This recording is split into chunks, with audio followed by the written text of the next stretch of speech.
Thank you very much for joining me again tonight. Tonight we're going to discuss Australia, and we're going to discuss a very topical issue, that is the emergence of the secular state and secular education in Australia and the meaning of those terms. And while we're doing it, we'll touch on a few other hot topics that are sort of fairly prominent today in terms of cultural change, religious freedom and things like that.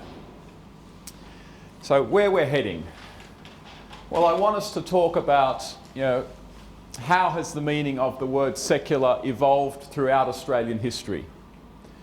How has it evolved in terms of the meaning of the secular state, secular education? Also, I want to discuss this concept of the separation of church and state. What has it meant in Australia historically? Finally, how did Australia secularise? And how did secular come to have a non or even anti-religious meaning? So it's a pretty whirlwind tour. We're going to cover a lot. Hopefully I get through it all. So back in 2004, our treasurer at the time, Peter Costello, gave a talk to some students in which he said that our society was founded by British colonists, and the single most decisive feature that determined the way it developed was the Judeo-Christian Western tradition. And he went on to defend the importance of understanding Australia's Christian tradition in order to understand Australia and the Australian heritage. Well, a few days later, a distinguished Australian historian, Helen Irving, responded to this and said that Costello's claims, as well as being offensive, distort our history and disturb our carefully wrought constitutional settlement. And she went on to say, Australia has a secular heritage. So we've got two seemingly incompatible claims. On the one hand, Peter Costello and others say that Australia has a Christian heritage. You've heard that a lot probably. But then you have Professor Irving who says, no, Australia has a secular heritage. And we've heard that a lot as well. What I want to argue is that Australia has a Christian secular heritage. That in the minds of most Australians, up until quite recently, the concept of the secular and the concept of the Christian were not mutually exclusive. They could coexist, and they very often overlapped. Now I'm going to try and prove that thesis. It's very important to keep in mind when thinking about the origins of European Australia to remember that the people that came over on the First Fleet were not Australians. They were British. And they came over not with an Australian mindset, no such thing existed. They came over with a British mindset. And part of this British mindset was a deep appreciation for the good of the Christian Protestant religion. This was something very much bound up in the British Enlightenment. And the great historian of this is Professor John Gascoigne. And John Gascoigne, in his book, The Enlightenment Origins of European Australia, writes, the society that gave birth to the struggling colony in New South Wales was one where long centuries of Christian history meant that religion permeated its every aspect. Under the hammer blows of the American and French revolutions, English elite society became more conscious of the need to invest its political and social order with the aura of the divine. So the English coming over here had this idea that religion is really important in society. In fact, given the fact that this was no ordinary society they were founding, but a convict society, how much more would religion be of importance? And so right from the very beginning, religion is considered important in the minds of the settlers. Now I want to point out something else that was a part of the English tradition. And this was the idea of the separation of church and state, and also the idea of the secular state. This was something that emerged over hundreds of years in England, but the English had this notion of religious toleration. And although England, during the time of the Anglo settlement in Australia was not practicing perfect religious toleration by any means, they still had this idea that religion should be tolerated to the extent that it can be tolerated, to the extent that it's not detrimental to society at large. And this goes back a long way, but the most famous exponent of religious toleration and what would come to be called the secular state was the great 17th century philosopher John Locke. And John Locke quite famously wrote in about 1689, or published it in about 1689, that the Commonwealth, or the government, seems to me to be a society of men constituted only for the procuring, preserving and advancing of their own civil interests. Civil interests I call life, liberty, health, etc., the protection of property. So what you have in this vision of government is the idea that the purpose of government is to protect our worldly well-being, our temporal well-being, our secular well-being. The word secular essentially means things of this age, or even in the Christian sense, things of this world. This age as opposed to the age to come. And yet for John Locke, although he said that the purpose of government is simply to protect our well-being in this age, that is, the integrity of our body, the integrity of our property and our freedom, he was far from saying that the government should take no interest in religion at all. He just didn't think the government should coerce religion. You see, for John Locke, and this became very important in the English Enlightenment, which shaped the minds of the people who came to Australia and set up our early institutions, for John Locke, religion is a very, very important social good. And for John Locke, you should have religious toleration, because if you don't have it, you'll have civil war. But what you can't tolerate, according to Locke, there are a couple of things you can't tolerate, but you can't tolerate atheism. For John Locke, atheism should not be tolerated. And the reason for this is because for John Locke, atheism is dangerous. And it's dangerous because in the mind of John Locke, and in the mind of most moral philosophers in the 17th and 18th centuries, the ultimate foundation of morality is God. And so for John Locke, if you tolerate atheists, and by tolerate, if you allow them to have all sorts of civil liberties and take jobs in the judiciary and as MPs and things like that, if you tolerate these people, then you are tolerating people who, according to John Locke and the moral metaphysics theology of the time, you are tolerating people who actually have no reason to be moral. You are tolerating people who do not believe in any metaphysical theological grounds for morality. You're also tolerating people who have no conception of an afterlife. And so, to put another way, you're tolerating people who have no reason in their own minds to be moral, other than that maybe they want to, or that they think that it'll be in their self-interest to be moral. And you're tolerating people who don't believe in punishment after this life. So they believe that they could get away with things. And for John Locke, such principles, such ideas cannot but be corrosive to society. They cannot but undermine the social fabric. So why would the secular state, in John Locke's mind, not tolerate atheism? Well, the secular state is all about making sure people are safe and sound from one another. If people are going to be safe and sound from one another, the best way to cultivate this is to make sure that people are moral, that people think highly of other people's rights. But again, for John Locke, the foundation of morality is religion. And so for John Locke, anything that undermines religion is actually detrimental to the secular order, to people's public secular good. And therefore for John Locke, although the state is secular, it doesn't compel religion, it's still deeply interested in the well-being of religion. And this is something that is central to the British Enlightenment. And we'll see how that manifested in Australia. So, for example,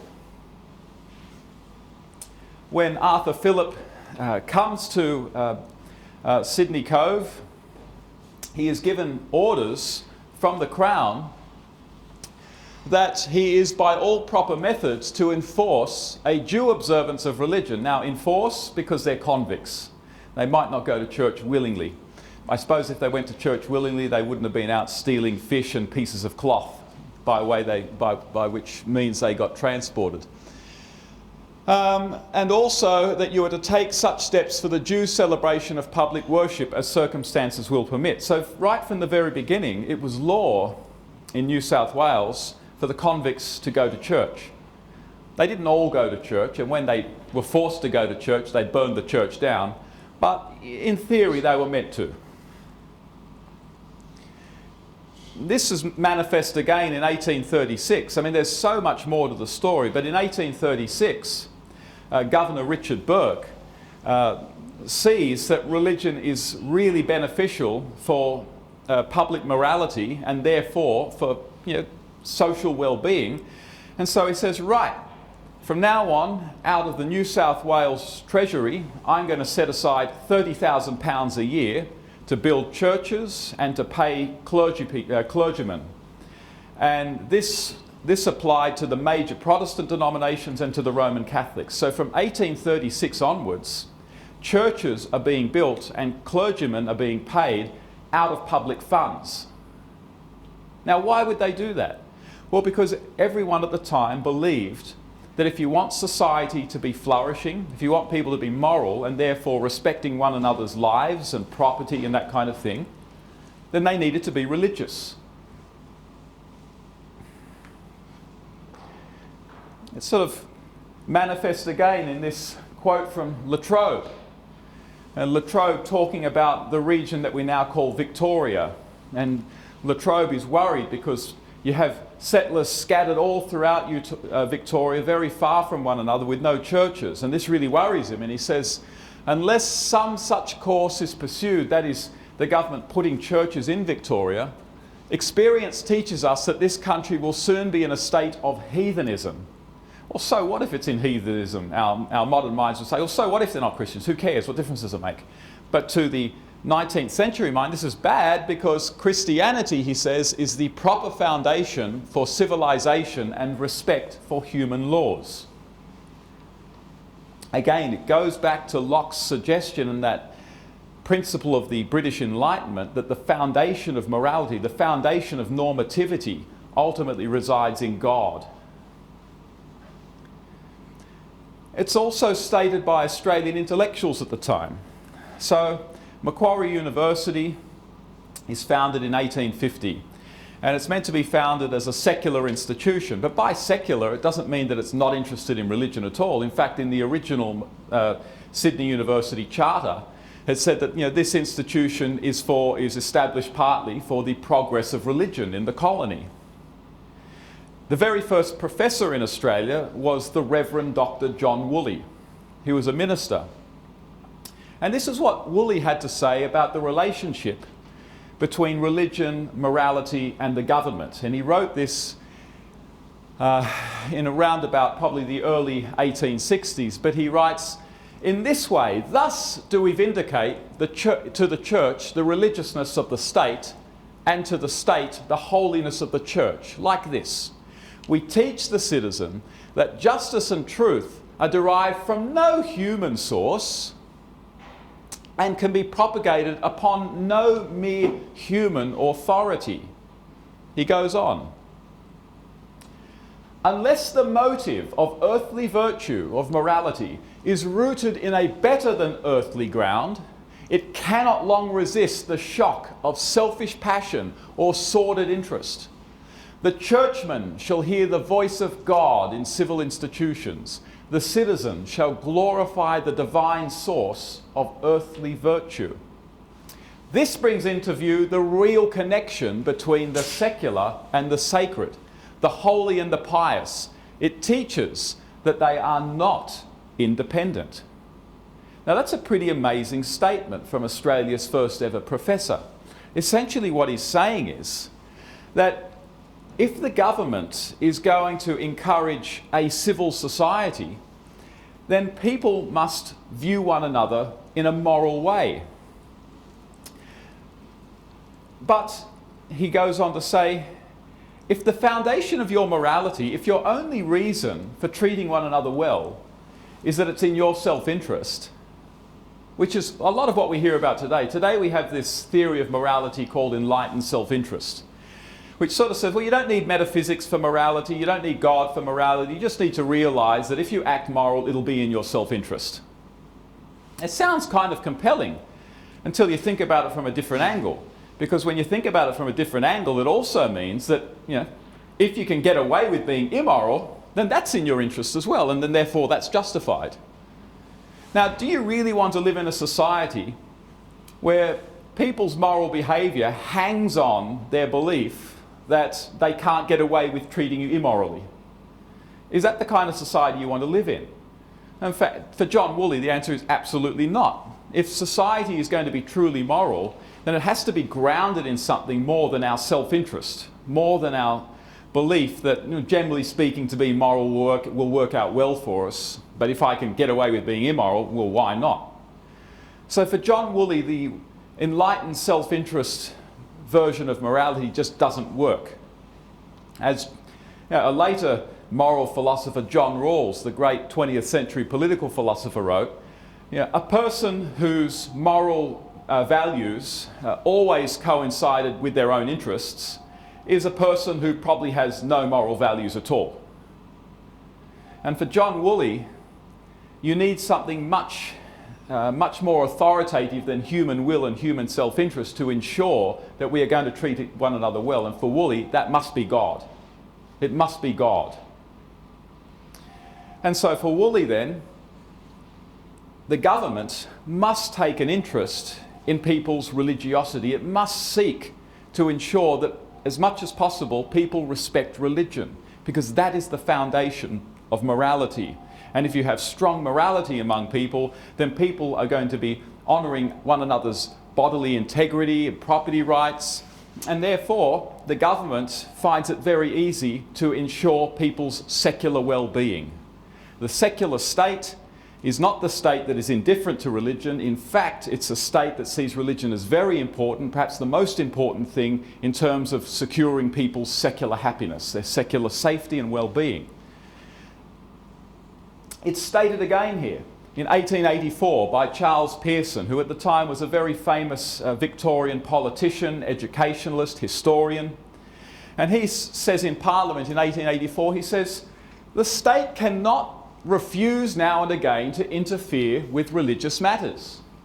What right have we to interfere with questions of morality except on religious grounds? Sir, because this house is a secular house, it is not therefore irreligious. On the contrary, we are profoundly concerned with religion as something affecting the constitution of the community. Now, all of this makes sense of a very interesting statement published in a leaflet that came out in 1856. Now, this leaflet was called The Church, the State and the World, published by a Melburnian. Let's have a look at this paragraph and try to pick it apart, again, to understand the mindset of the 19th century Australian. He begins by saying, I have said that the duties, this is Jeremy Taylor, I believe his name was. I have said that the duties of the state are of a secular rather than a spiritual nature. Sounds clear enough.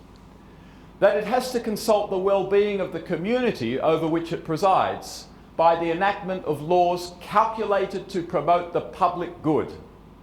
And that for these laws to be in the highest degree applicable to our wants, they must be in accordance to the precepts of Christianity. Religion, therefore, must be recognised and encouraged by the state.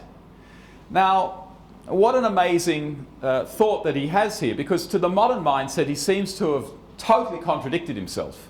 He begins by saying, I have said that the duties of the state are of a secular rather than a spiritual nature.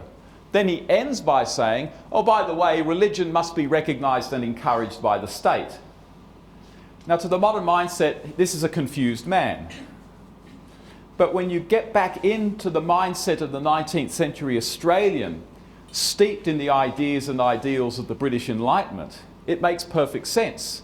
The state should be a secular state in that the duties of the state are to secure our secular worldly well-being and happiness. But so important to ensure that a society is happy is a society where people are moral and good to one another. But what is the foundation of morality? It is Christianity.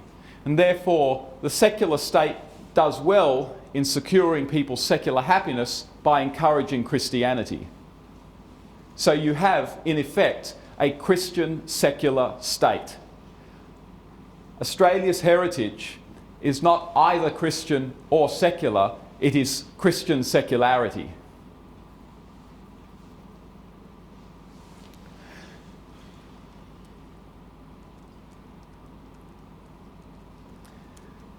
I'll skip over now to this notion of the separation of church and state. So we've been speaking about the secular state up until this point. Now, the secular state and the separation of church and state are, strictly speaking, not the same thing. I mean, often people use those terms interchangeably. Historically, the separation of church and state is when the government doesn't control the church, it doesn't control the doctrines of the church and things like that, and the church as an institution doesn't control the government. That's a separation of church and state. It's an institutional arrangement. It's not to be confused with the separation of religion and politics, or the religion and public life. You can never really separate religion and politics. As long as you have religious politicians, as long as you have people who vote who are religious, as long as you have even sort of religious ideas circulating around society and informing the way people think, in the same way that, say, human rights discourse is profoundly influenced by Christianity, you're never going to separate religion from politics, religion from public life. It's impossible, unless you live in North Korea. They've done it. If that's what you want, you know where to go. They take 500 a year.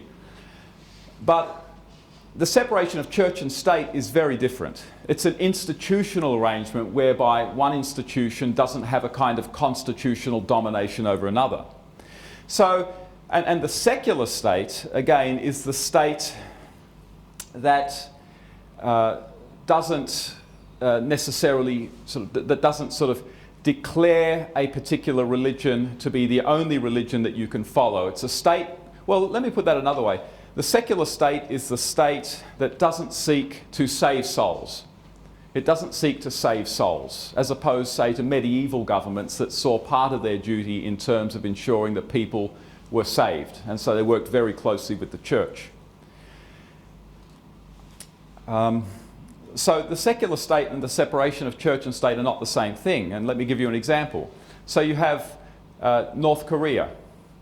You have North Korea, which is a secular state, but there's certainly no separation of church and state, because Christianity is basically illegal in North Korea.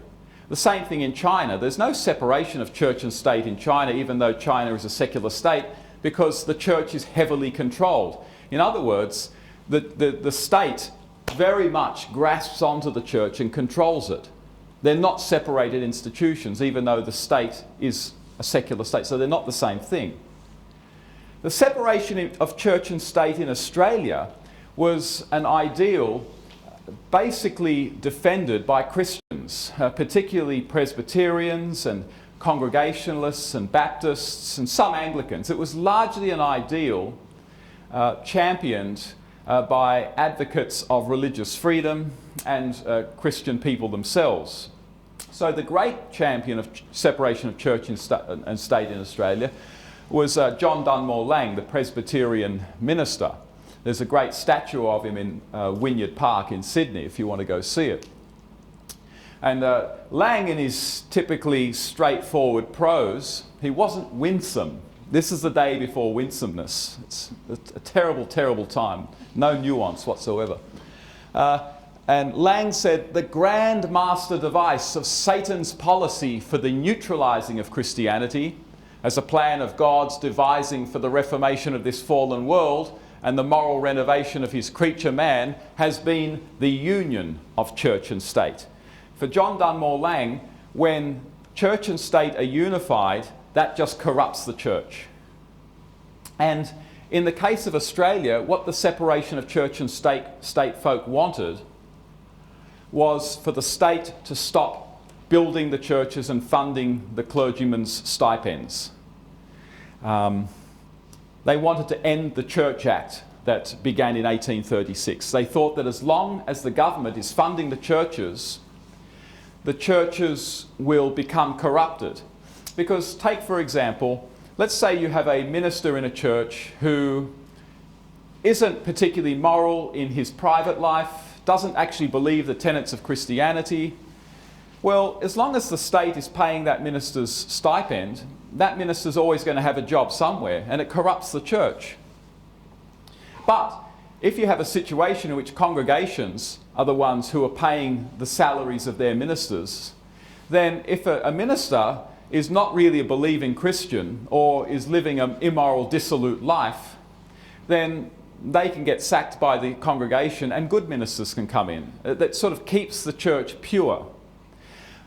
But the other really major reason that people wanted a separation of church and state, that is the cessation of the funding of the church by the state, is because Governor Burke's Church Act also funded Catholic churches. And this was a time of fierce and raging sectarianism. It was a time where Protestants and Catholics quite often despised and detested one another. You have to remember that central to British identity was the English Reformation, and part of what it was to be British was to not be Catholic. It was to not be Catholic. And there was a great fear that Catholicism could increase more and more in numbers and eventually even take over Australia.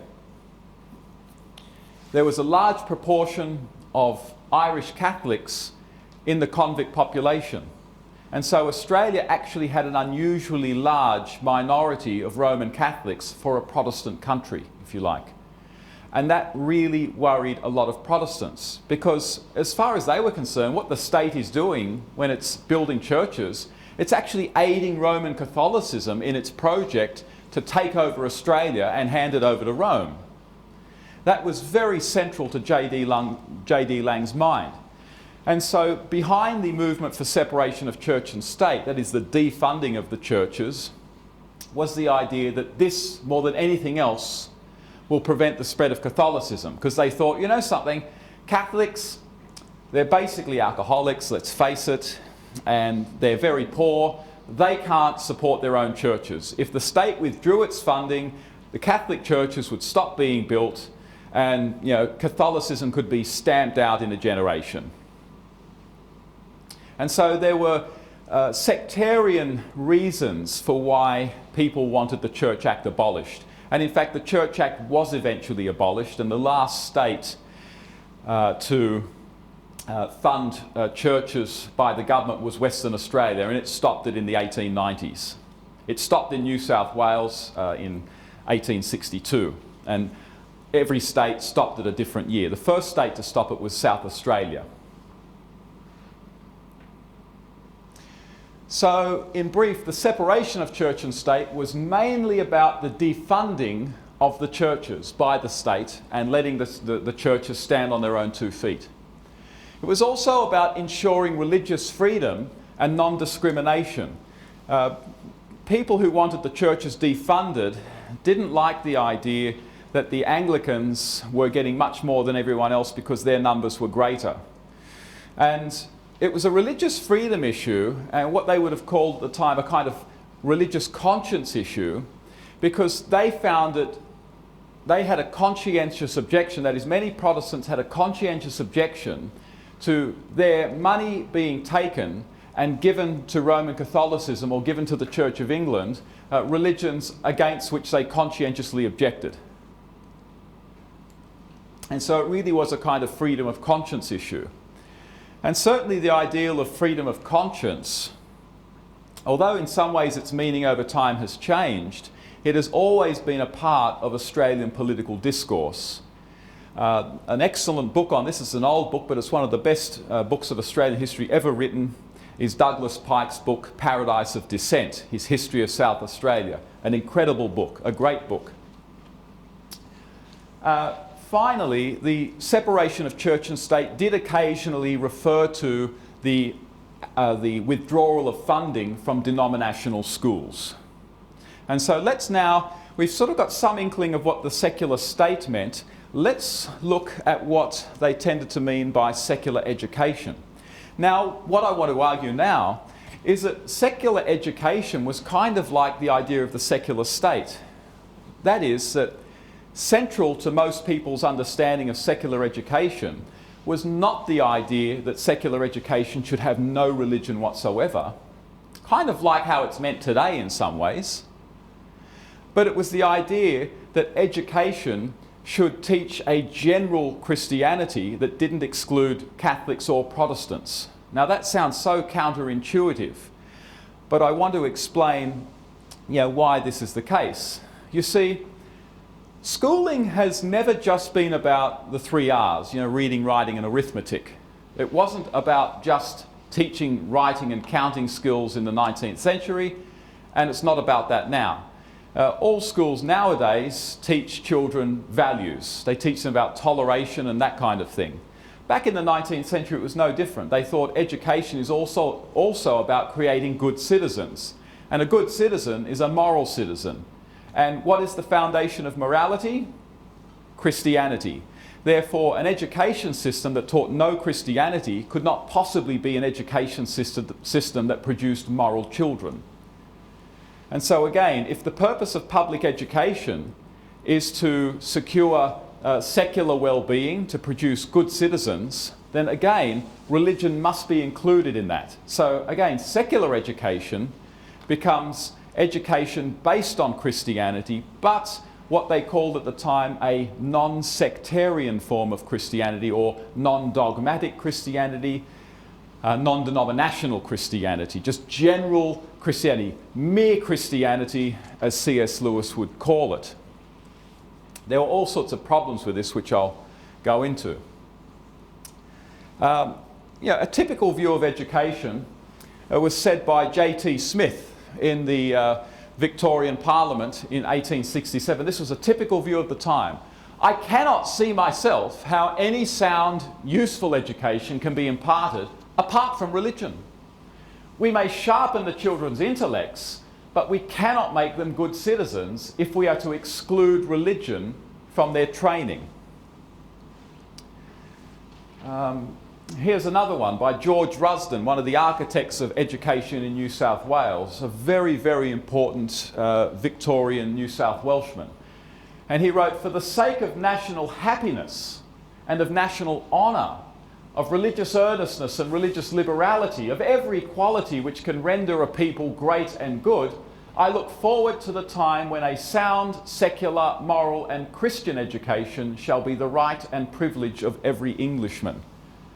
Now let's do the old rewind thing and go back here. I look forward to the time when a sound, secular, moral and Christian education shall be the right and privilege of every Englishman. A secular and Christian education. Again, to the modern mindset, that is a contradiction. Rusden is losing his mind.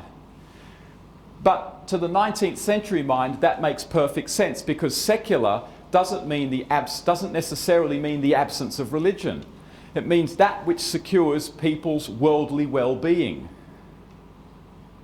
And because religion is considered the foundation of morality, and because it's also considered very socially useful, a secular education must be a Christian education, because that is the best way to secure social happiness.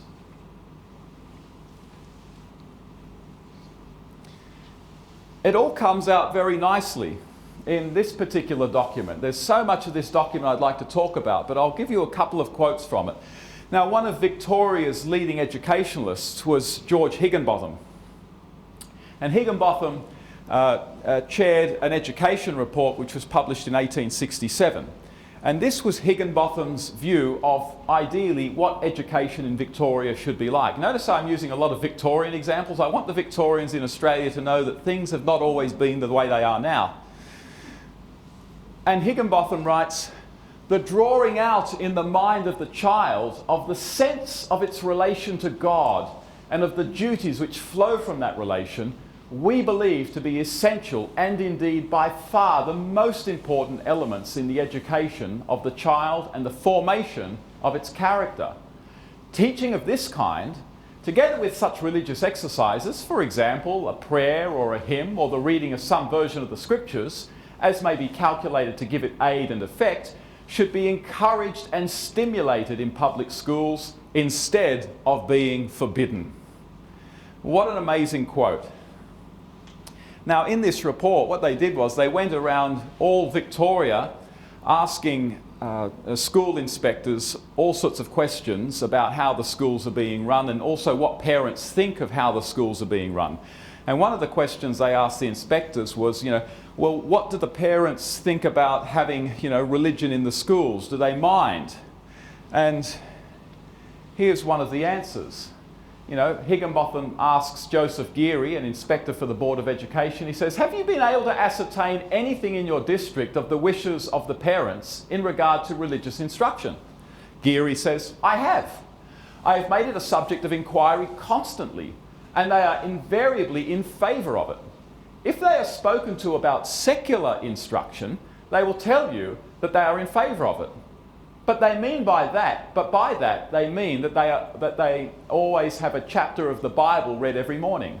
I find that is their understanding of the term secular instruction. So in the popular mind in the colonies, the secular instruction often meant the Bible. Weird to our modern ears. Now, why the Bible? Well, because at least in the Protestant mindset, the Bible is what we can all agree on. But here's where it got kind of tricky. You see, Roman Catholics in Australia looked at this sort of system of general education that the general religious Christian education that the Protestants were offering and said, well, you know something? You guys say this is general Christianity. I don't think it is. You see, the Catholics say, the general Christianity you want to offer in your secular schools is a Christianity with no mention of the church, Christianity with no mention of the sacraments, and Christianity based on the Bible and no church tradition. And the Catholics said, yeah, we have a word for that. It's Protestantism. And so the Catholics were deeply cynical of this notion of general Christian education. And they eventually insisted on having their own system of education, which they did have, and the state withdrew funding, and they wound up running their own school system until the 1960s. It was quite a Herculean task that they did. Now you might ask, well, why don't the Catholics, want their kids just reading the Bible in school? Well, then the question arises, which version of the Bible? Because you have a Catholic version, you have a Protestant version. The Protestant version is the King James Version. And so they couldn't even agree on which version of the Bible to read. And so this led to real tensions about the role of religion in the schools. And no one could really agree on what kind of religion that we would have in the schools. And so what eventually happened was that the schools were declared to be secular. But again, that was just a word that was used to be able to resolve a debate between Protestants and Catholics. As I'll show you in a second, the secular schools were pretty much just as religious as they were, prior to the Secular Education Acts. But again, the great conflict was between the Catholics and the Protestants. And as I said, the Catholics went and started their own system of schooling, which was not funded by the government for quite a long time. Now, what starts happening in the colonies is that, for a long period in all the colonies, the government is funding both public schools and denominational schools. But according to the government, that's getting very expensive and it's very inefficient. And so they say, well, let's just fund, government schools. Let's just fund the public schools and let the denominational schools sort themselves out. They can support themselves like the churches have been doing. And of course the question immediately arises, well, if you're going to have public schools and if you're going to make education compulsory, then what kind of religion are you going to teach? Because you can't have education without religion. And that was really difficult. And look, what eventually happened was that they basically, in all the schools, they basically taught general forms of Christianity. So again, even after the Secular Education Acts, the most famous one being the Victorian Education Act of 1872, New South Wales had its Secular Education Act in 1880 and other states followed. South Australia was the first in this respect. But by secular education, again, what they tended to mean was an education not without religion, but an education that had religion in it, but not religion that discriminated against the Catholics. Now, in Victoria, it's often said that in 1872, the schools got rid of all religion. They got rid of religion from the textbook, they got rid of the Bible in classes and things like that. It's just not true. Even in Victoria, the textbooks that the children used were still quite religious. And there have been PhD theses written on this, affirming that in the children's textbooks, there are many references to Christianity, many references to religion, many references to God. Even Victorian schools remained quite Christian, despite the fact that in their legislation of 1872, they said they would be secular. But again, remember the word secular did not necessarily mean non-religious. In fact, here's an interesting little quote that I found a couple of years ago in an atheist magazine. The most famous atheist in Victoria at the time was a guy named Joseph Symes. And Joseph Symes sort of scribbled in his newspaper one day in sort of anger. He wrote, "I have bought the primer," that is the school textbook, "published this year by the Victorian government. And I thought and think it may be useful for teaching my little girl. But I protest against the rubbish furnished at the end of the book." This is a school textbook. "On page 62, the child is taught utterly incomprehensible nonsense about giving its soul to the Lord. I should like the opportunity to publicly cross-questioning the humbugs who selected and printed that stuff." Does that look like a secular textbook to you? It ain't no secular textbook when it tries to teach a child how to give its soul to the Lord. The point that I'm making is that the Secular Education Acts did not secularize education in the sense that it removed religion from the classes at all. For the most part, the word secular in these acts meant pretty much the same as what it normally meant before the acts were put into place. That is, it meant a general form of Christianity that didn't exclude any kind of Protestant or Catholic. And this was actually made explicit in a New South Wales report. But before I get to that, this idea of sort of secular Christian education, that wasn't something that died out in Victoria in the 19th century. Here's a little something from an education report, a Victorian education report published in 1960. 1960. In the Ramsay report in 1960, you will still read that the aim of schools in Victoria is to provide an understanding for those children whose parents do not consciously object of the beliefs and teaching of Christianity. That is the public system in Victoria in 1960. And it goes on to say that we want our children to develop the type of character based for most of us on our religious heritage. Victorian education was never de-Christianized. Or let me put that another way. It was largely de-Christianized, but not until much more recently in history. And why would they de-Christianize it? Because up until quite recently in Australian history, again, Christianity was considered the foundation of morality and civilization. So any education system that wants to produce moral children and moral citizens must have an element of Christianity in it, and that's exactly what happened. This was actually made totally explicit in the New South Wales Education Act of 1880, which was greatly supported by Henry Parkes.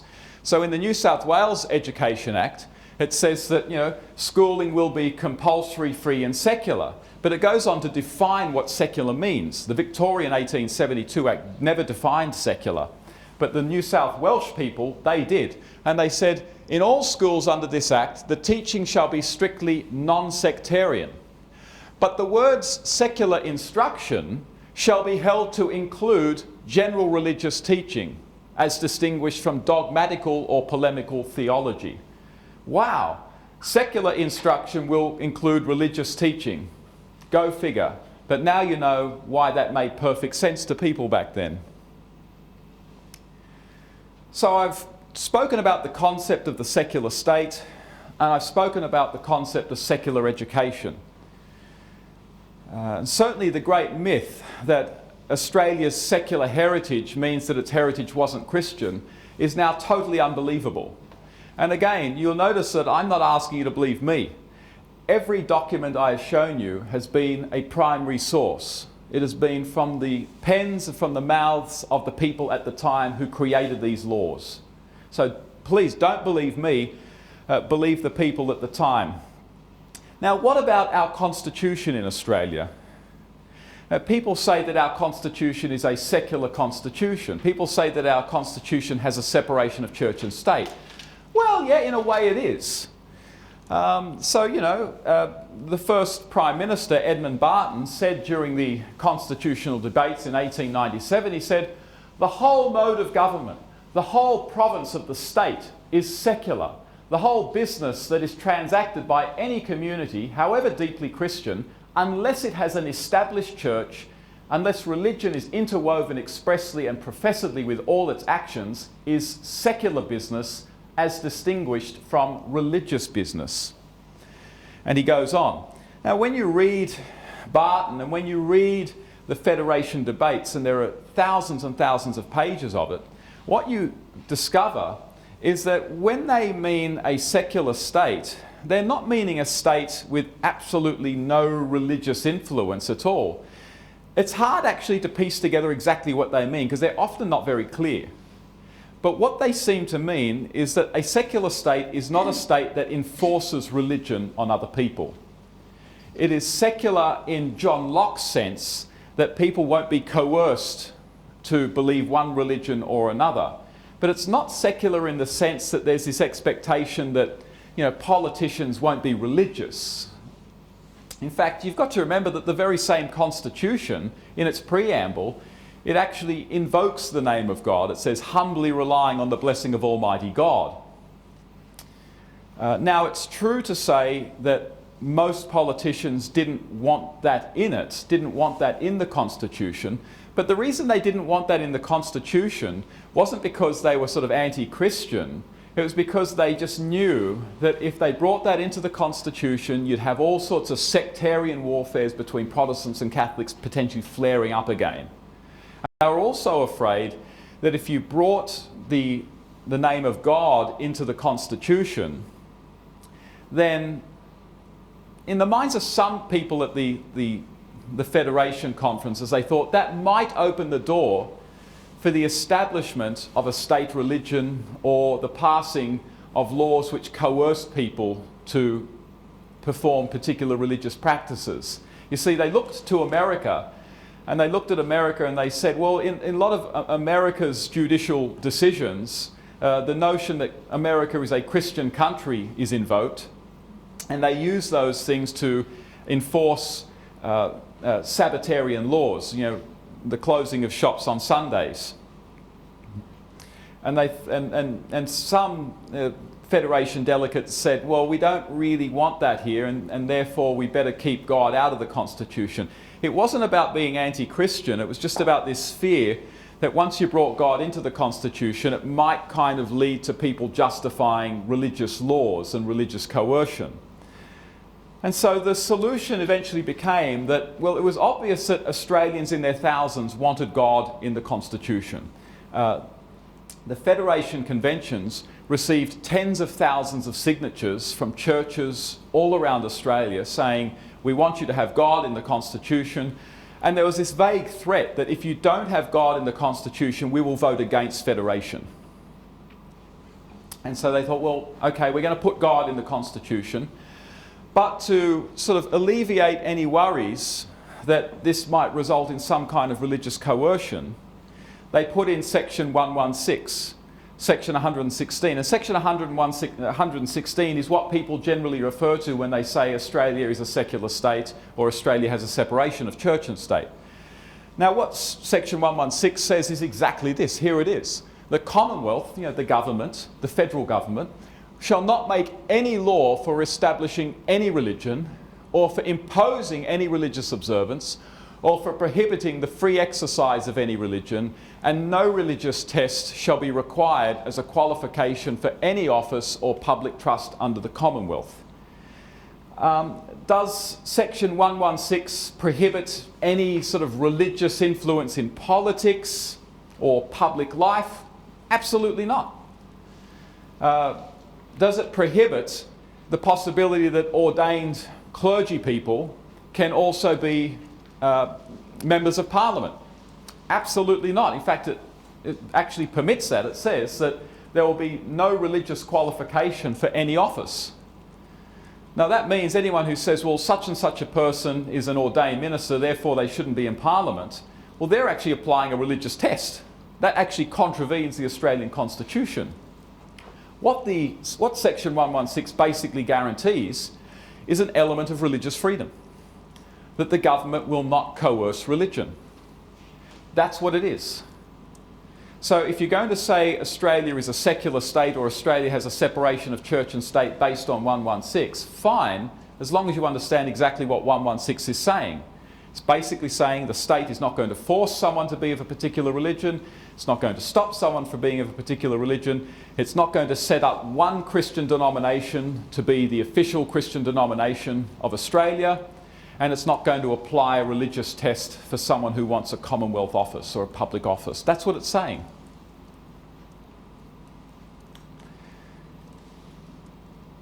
I'm going to skip ahead here. You see, as I said earlier on, the meaning of secular nowadays has obviously changed quite a lot from the meanings that we were seeing in the 19th century. Now, it's not that there weren't any people in the 19th century and into the 20th century who believed that secular meant absolutely no religion. You did have those people in the 19th century. You had secularists, you had atheists who said that what we should have in terms of a secular education is no religion in schools, and they didn't believe that religion was the foundation of morality or civilization. In fact, they thought quite the contrary, that religion will corrupt morality and will corrupt civilization. But the thing is, these people's views were in the vast minority. The dominating view in society was that religion is a good thing and that religion is really useful and the foundation of morality. Therefore, the secular state should be very concerned that people are religious, and secular education, whose job is to raise citizens who treat one another well and they can live happy lives in this saeculum, in this age, that secular education should have Christianity in it as well. That was the main view, again, steeped in British Enlightenment ideas. But that view has, changed quite a lot. Now, how is it that the term secular and Christian in the modern mind has been so separated, so that now when we talk about secular schools, people say, well, we shouldn't have religion in these schools at all because they're secular. We shouldn't have scripture teaching in these schools at all because they are secular. How is it that the secular and religion have been prized apart so much? And that's in a sense the mistake that Professor Irving has made when she says, Australia's heritage is secular. She went to that Edmund Barton quote, and she knows the debates very well. She's written 2 excellent books on federation. They're very good books. But what she's done is she's read a modern meaning of secular into the meaning of the word secular in the 19th century. She hasn't understood, or she hasn't, perhaps as much as she ought to have, taken into account the meaning of the word secular in the 19th century. She's imposed a modern meaning on an old word. So how is it, though, that this modern meaning of secular has come about? This meaning of secular meaning a realm devoid of religion. Well, this has a lot to do with sort of why religion in the public mind has over time been more and more separated from our conception of morality and our conception of sort of the public good. Remember what I said, that as long as religion in the 19th century was considered the foundation of morality and therefore the foundation of civic happiness and the public good and civilization, then the secular would be very open to religion. So how did that shift take place, whereby our understanding of what is moral and what is civil has become separated from our understanding of what Christianity is all about? Well, this brings us to the secularization of Australian society. And this is a phenomenally large topic, and I'm not going to go into any great details. But what I will point out is that the notion that religion and civilization and morality are closely connected and complement and support one another, that is a point of view that lasts well up to the 1950s and even the 1960s. In fact, in round about 1950 in Victoria, scripture reading is brought back into normal class hours. In fact, World War II, as an event, causes a revival of Christianity all around the world. A revival of Christianity. England passes its 1945 Education Act, which puts the teaching of Christianity in normal class hours by the normal teacher. Robert Menzies in 1945 argues that we should have the same thing in Australia. Menzies wasn't Prime Minister at the time. And sort of the height of this global religious revival is spectacularly demonstrated in the Billy Graham Crusades, which come to Australia in 1959 and sell out stadiums all around the country several times over. And so Christianity, the common good and morality are seen as very much complementary of one another. How does this change? Well, historians of secularization are coming to see the 1960s as an incredibly important period of cultural change. How is it that Christianity from the 1960s onwards becomes very much removed and prized apart from our conceptions of morality? Well, there are all sorts of reasons for it. One of the reasons is that church attendance starts to decline quite rapidly from the mid-1960s. Sunday school attendance also starts to decline quite rapidly from the mid-1960s. This is because of all sorts of things. The family car enabling people to get away for weekends so they don't go to church as much. The television set providing alternative entertainment to church. The introduction of Sunday sports. This results in a decline in the centrality of church to people's lives. But there are also other things going on. So there are changing conceptions of sex and sexuality that are taking place in the 1960s. So, for example, in the early 1960s, the pill is introduced. And the pill is the most effective form of contraception ever known. And what the pill does to the moral psychology of a culture is that it separates sex from children for the first time in history. And when you separate sex from children, then the question of why we can't have sex outside of marriage for the first time makes a lot of sense. Because, you know, marriage was always considered a natural institution because human beings will naturally gather together and a man and a woman will fall in love and they will have sex, and the natural output of that will be a child. And if you're going to have a child, then that must be within a secure economic institution, ideally with the biological mother and father of the children. But when you separate sex from children, then the idea of sex within marriage doesn't make as much sense anymore, because you can have sex without having children. And you can have as much sex as you want with whoever you want, and you're not going to fall pregnant. And so the idea that sex should be monogamous and within marriage suddenly, well, not so suddenly, but over time, becomes something whose morality and point isn't as obvious anymore. In fact, in some ways, it goes from being, prior to the pill, largely an article of just common sense, to being today almost purely a religious dogma. And so sexual morality begins to change. And this leads to other sorts of changes in attitudes towards sexual morality. So from the late 60s onwards, and especially in the 70s, attitudes towards homosexuality start to change as well. And what is going on is that traditional Christian moral teachings about the family, about sexuality, about sex outside of marriage, about marriage itself, they are slowly becoming more and more distanced from how people are gradually coming to think at a social level.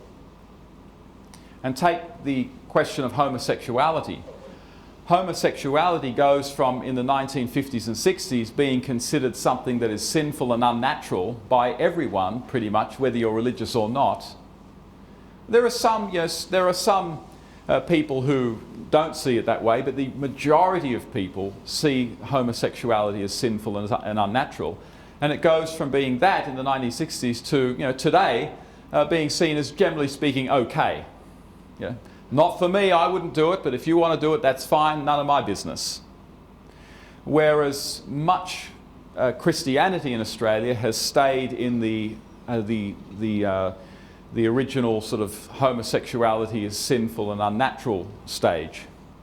And so public morality has shifted away from Christian morality. And so the idea that to have a moral citizenry means that you have to have a Christian citizenry is no longer taken for granted anymore.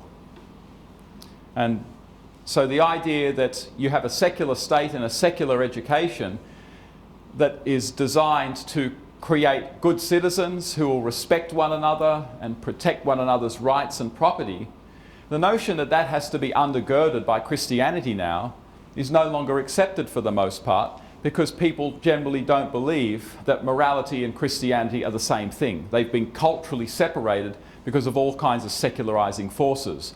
And so nowadays it makes perfect sense to talk about secular education without any religion, because religion is no longer considered by a lot of people to be absolutely essential to secular well-being, secular civil well-being.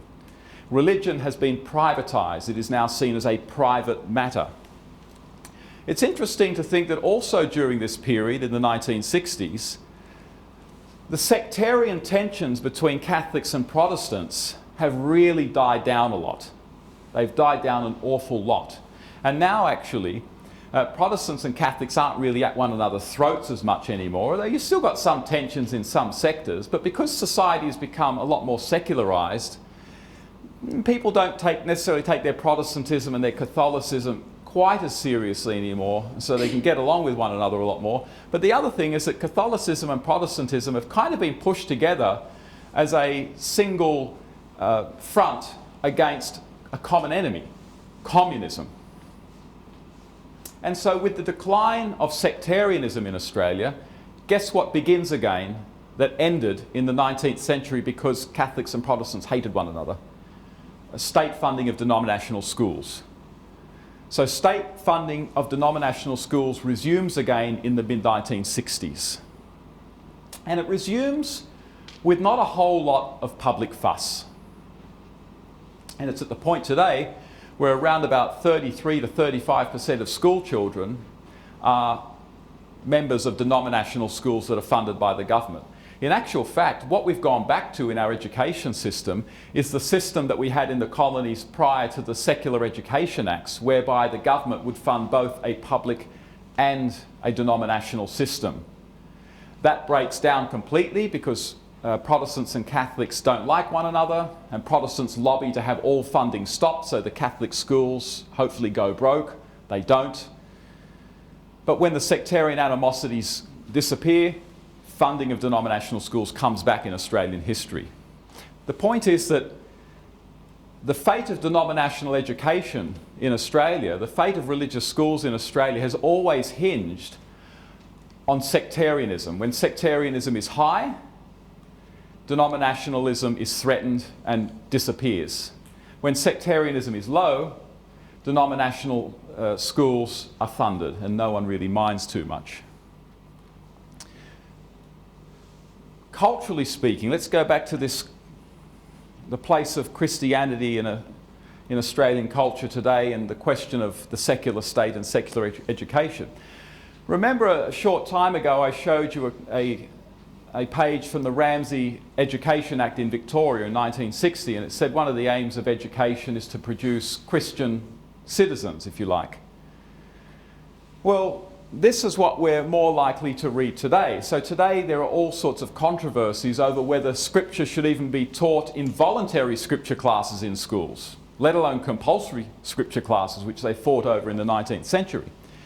Where are we at today in Australian education in terms of the attitude towards Christianity and education? Well, nowadays what you're probably more likely to read is the notion that Christianity, far from being the foundation of morality, is actually immoral, or in many of its expressions, its more conservative expressions, is actually immoral, and therefore shouldn't have anything to do with an education system designed to secure the secular well-being of Australian citizens.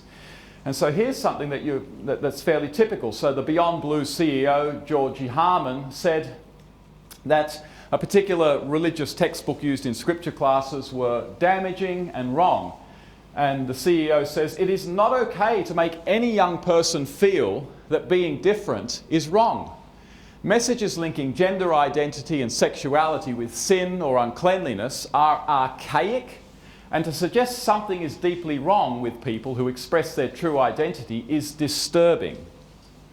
So Christianity is now seen by many people as immoral.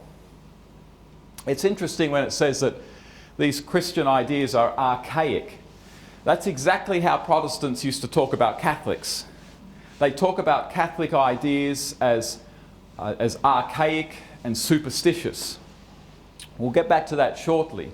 But clearly a massive cultural shift has taken place in Australia since the 1960s, and nowadays it's very much centred around questions of sexuality and gender identity. You could argue that there's a kind of new sectarianism that's emerged between a new moral ethic based on a particular conception of human rights, which talks very much about LGBTQ rights and things like that, and more traditionalist understandings of morality. And this new sectarianism is very much like the old Protestant Catholic sectarianism of days of old. We'll get back to this. So what are some of the lessons from this? Well, here are the things that I think it's really worth remembering. That secular, throughout most of Australian history, was not the prohibition of religious influence in politics or public life. That is, the secular state was not the state that prohibited the public influence of religion, or even the influence of religion in the lives and even decisions of politicians. Again, it couldn't have meant that in the 19th century, because in the 19th century you want moral politicians, don't you? And if you're going to have a moral politician, then that must mean that they're going to be a Christian politician. So secular did not mean no or anti-religion. And furthermore, the separation of church and state, for the most part, simply meant the absence of state funding for churches. Also, Australian secularism, historically, its openness to religion depended on the extent to which Australians could agree on certain religious principles, and also it depended on perceptions of religion's utility and moral legitimacy by society at large, but also policy elites. So as long as Australians agreed that Christianity was morally good, and that Christianity and the churches were socially useful and socially beneficial institutions, then the secular state and secular education incorporated them in their conception of secular well-being.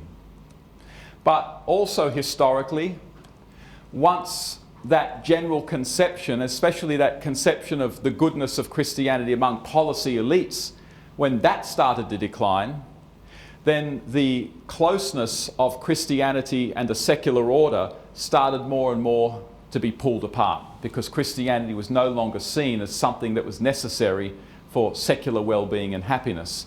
And we're at the point today where we're at the point today where in the minds of many policy elites, traditional Christian doctrines are seen as positively harmful.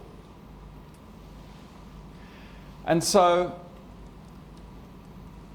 I also pointed out that the fate of denominational schools and their state funding very much depended on the strength or weakness of sectarianism in Australian society.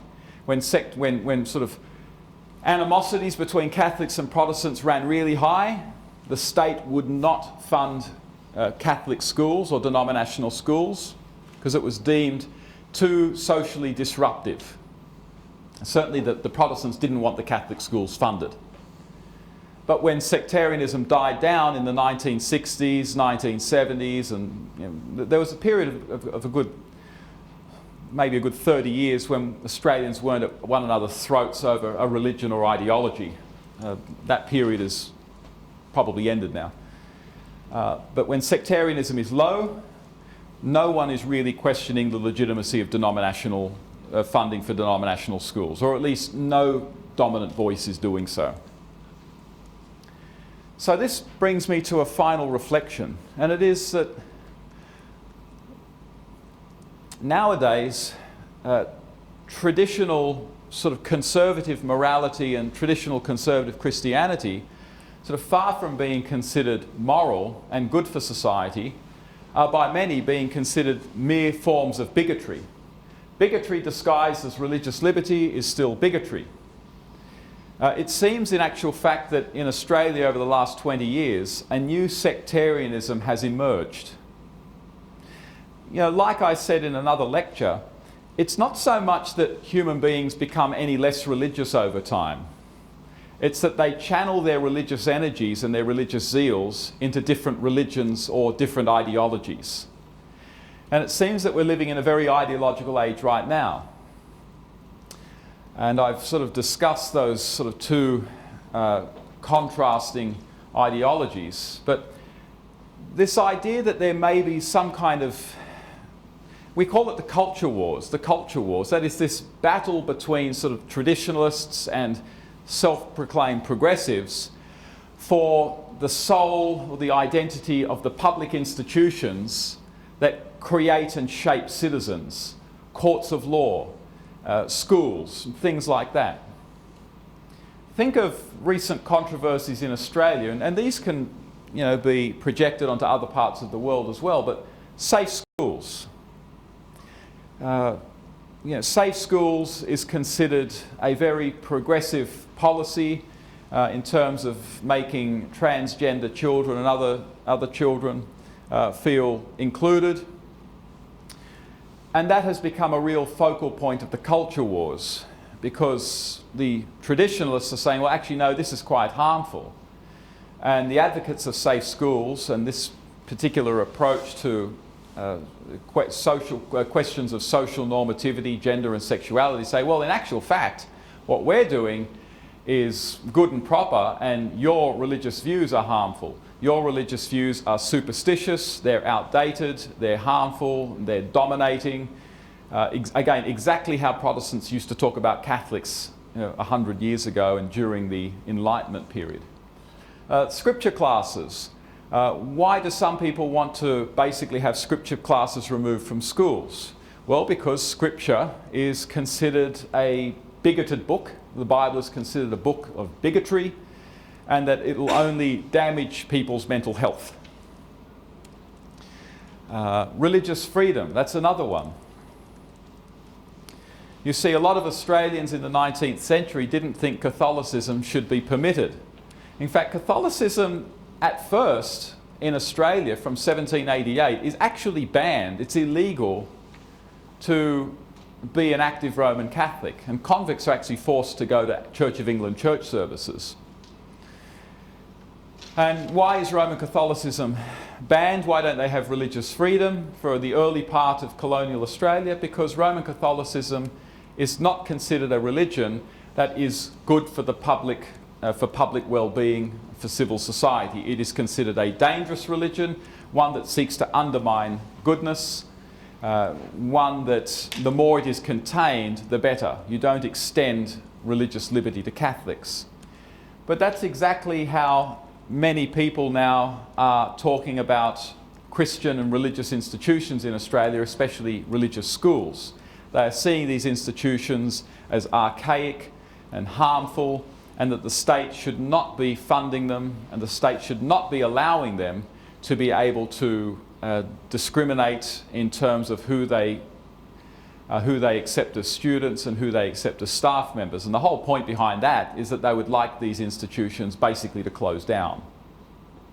So I guess what I'm getting at is that although you might argue that Judeo-Christianity and traditional religion in Australia has declined somewhat, and I wouldn't argue against that, although you have to remember that just because church attendance has declined, you have to remember that enrolments in denominational schools are very high.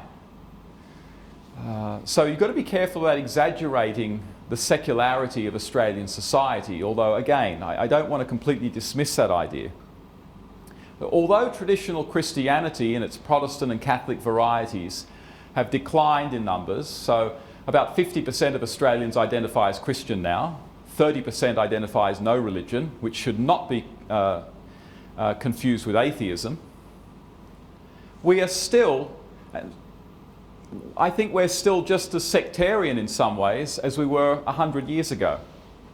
We have these deep ideological fissures between citizens, and we're very much trying, like we were doing 100, 150 years ago, to take control of public institutions, or if not take control, stop others from taking control in the interest of what we consider to be the health of society as a whole.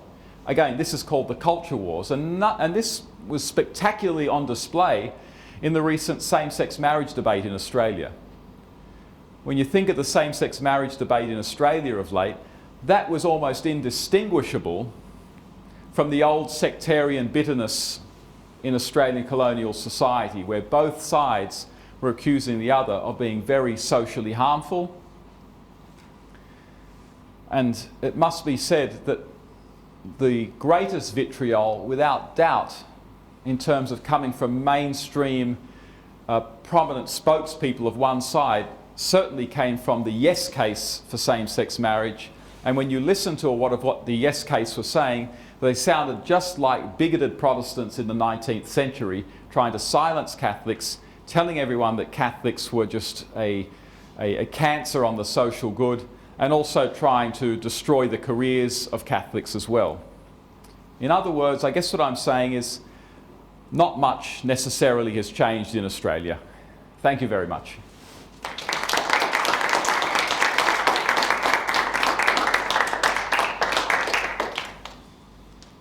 Are there any questions?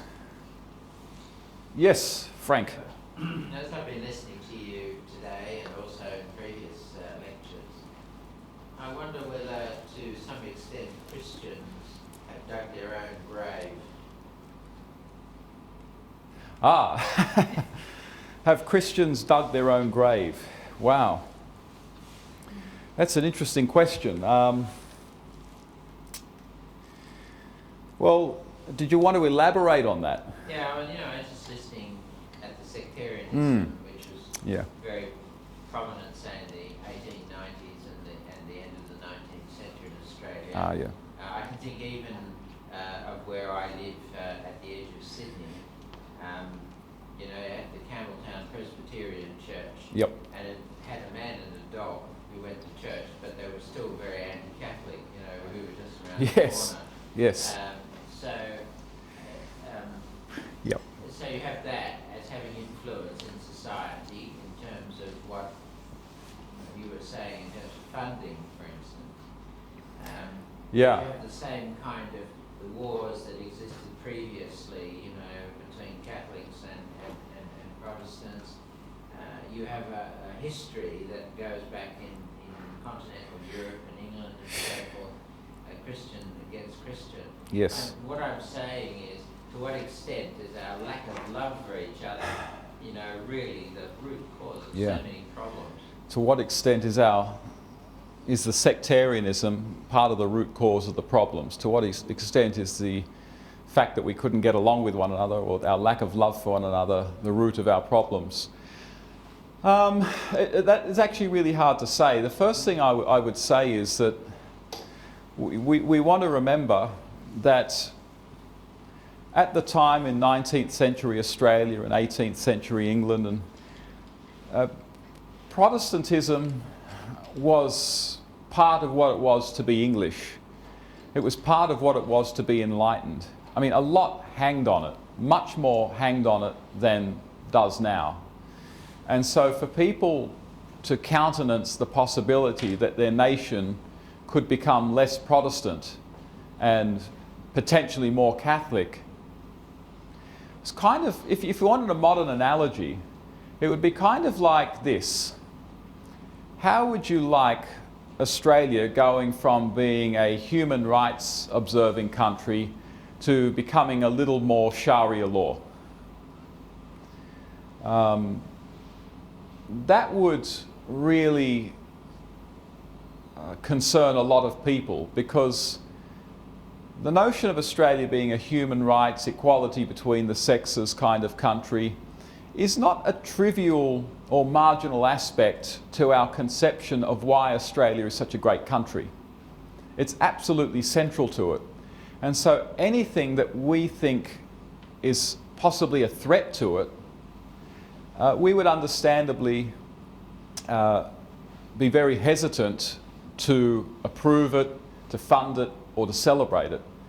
And that's exactly how the Protestants thought about Roman Catholics up to the 20th century and well into the 20th century. And when Protestants studied Protestant history, when English studied English history, ornamented throughout that history are all sorts of accounts of how Catholicism was defeated.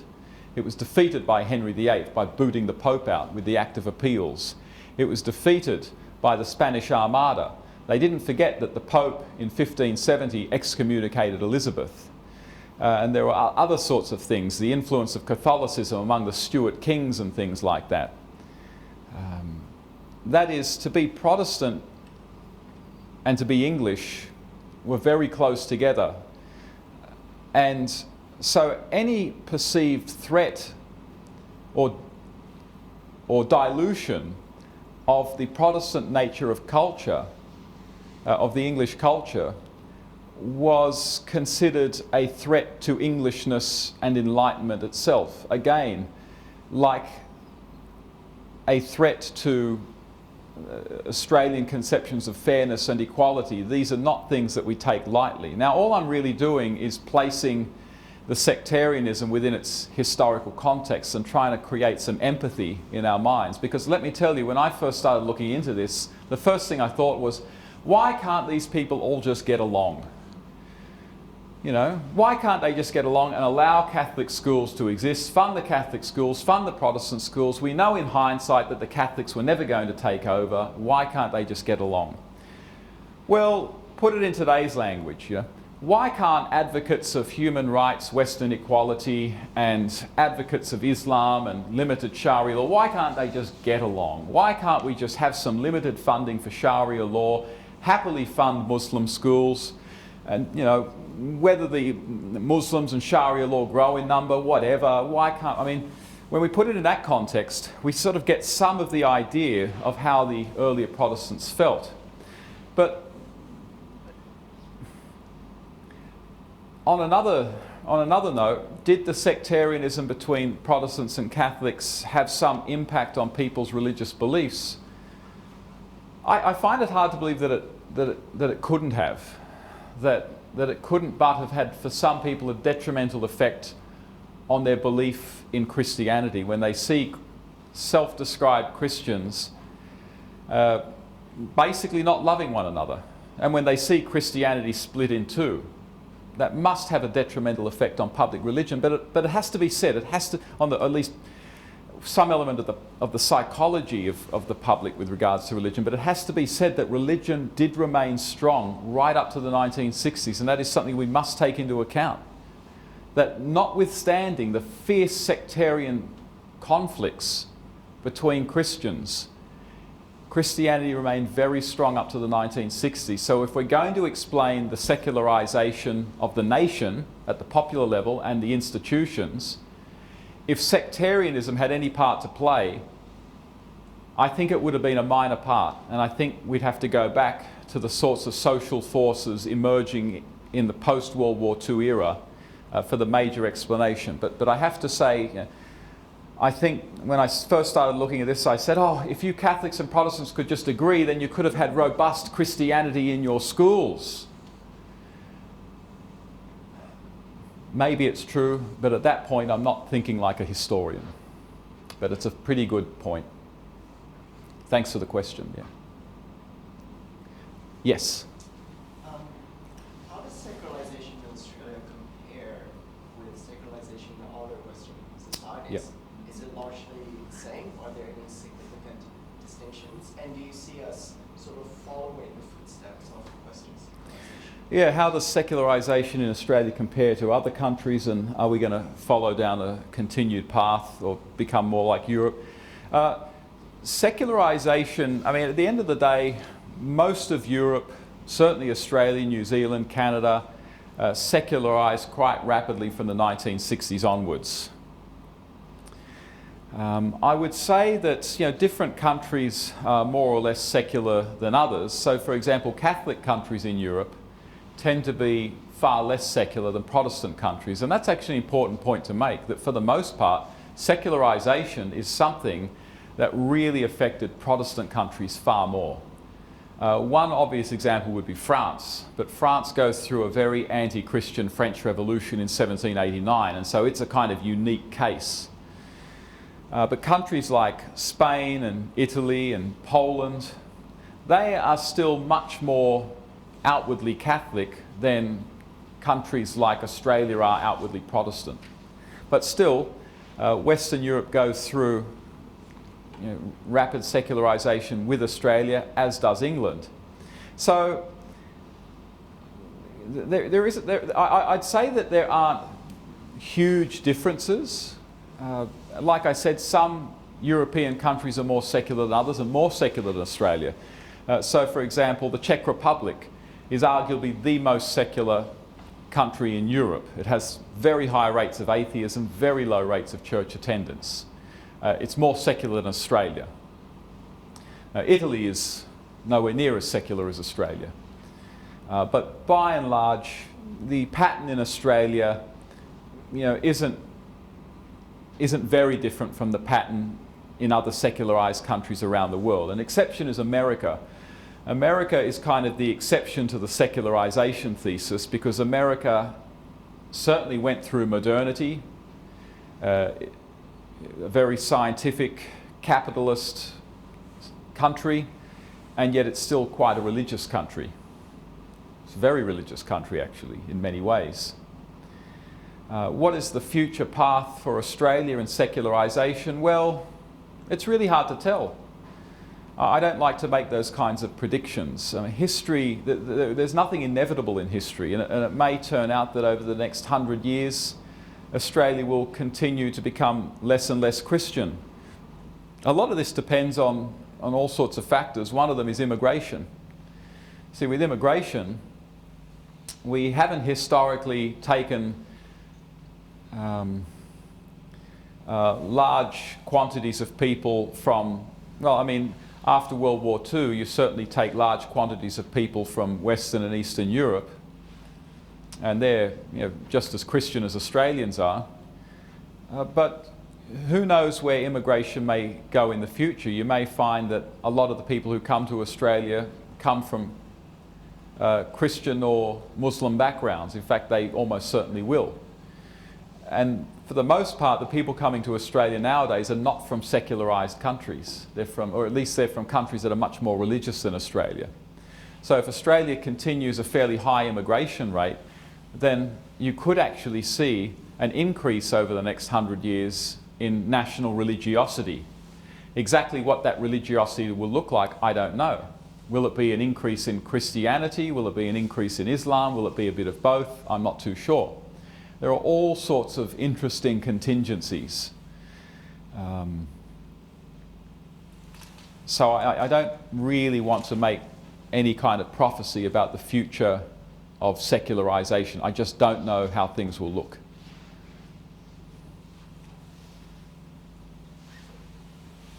Thanks a lot, guys.